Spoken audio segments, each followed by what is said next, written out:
Swazi MTN is one of the top 5 companies which have acquired gold accreditation from Investors in People, which is a global benchmark of good people management practice. Weather report.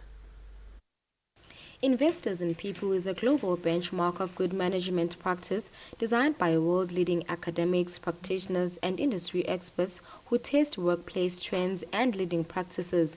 They recognize people and teams that make a difference every day. After the rigorous process, Swazi MTN is one of the top 5 companies who have successfully gone through and acquired the gold accreditation. Representative from the MTN Group, Imran Kasim, said MTN receiving the gold achievement is phenomenal. The top 5% globally, you know that? I mean, that deserves a round of applause. You know, for yourself.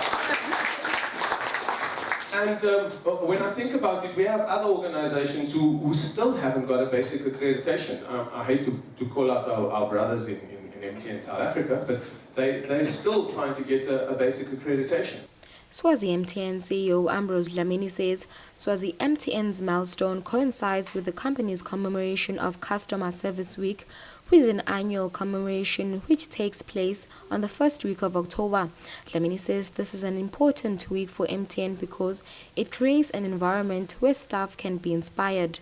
But with this accreditation, MTN staff will experience nothing short of gold.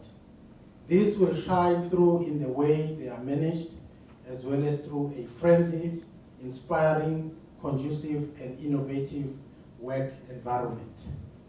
At this point, we can safely say with tangible evidence that Swazi MTN is indeed an employer of choice in Swaziland.